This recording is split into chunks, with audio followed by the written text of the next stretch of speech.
गांव की वो खौफनाक रात जब पूरी बस्ती डर के मारे कांप उठी।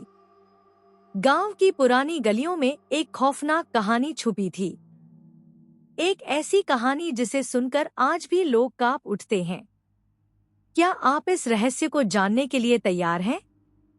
यह कहानी उत्तर प्रदेश के एक छोटे से गांव सीतापुर की है। वहां एक वीरान हवेली थी जिसे लोग डायन का घर कहते थे। गांव वालों का मानना था कि उस घर में रहने वाली बूढ़ी औरत कोई साधारण इंसान नहीं थी। कहते हैं जो भी उसके घर के पास से गुजरता वो रहस्यमय तरीके से गायब हो जाता। गांव में हर रात अजीब अजीब आवाजें गूंजतीं, कोई दरवाजा खटखटाने की आवाज, कोई धीमी धीमी हंसी, तो कभी किसी के रोने की हल्की सिसकियां। लोग कहते थे कि उस घर में कोई आत्मा कैद है जो इंसानों की बलि चाहती है। रवि, मोहन और सुरेश तीनों दोस्त इस बात को अफवाह मानते थे। एक दिन उन्होंने फैसला किया कि वे इस घर के अंदर जाकर सच्चाई का पता लगाएंगे।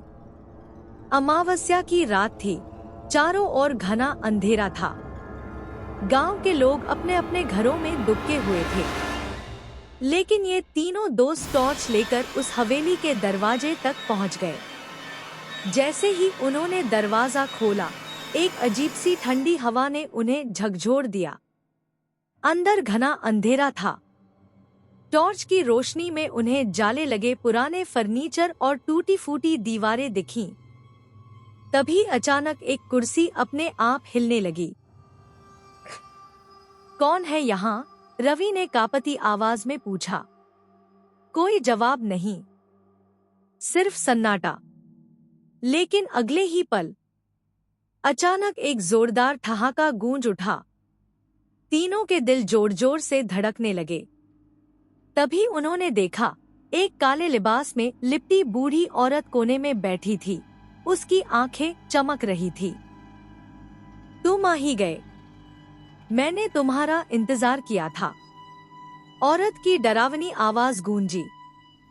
सुरेश घबराकर पीछे हटा, लेकिन तभी दरवाजा अपने आप बंद हो गया। औरत धीरे धीरे उठी और उनके करीब आने लगी। बचो यहाँ से, मोहन चिल्लाया, लेकिन उनके पैर जमीन से चिपक गए थे। तभी अचानक एक अजीब सा भयानक साया उनके सामने आकर खड़ा हो गया। वह कोई इंसान नहीं था, बल्कि एक परछाई थी जिसकी आंखों से लाल रोशनी निकल रही थी। अगली सुबह गांव वालों को हवेली के दरवाजे पर सिर्फ रवि मिला, बिल्कुल सदमे में, बिना कुछ बोले, बस शून्य में ताकता हुआ। मोहन और सुरेश का कोई नामो निशान नहीं था। गांव के लोगों ने डरकर उस हवेली को आग लगा दी।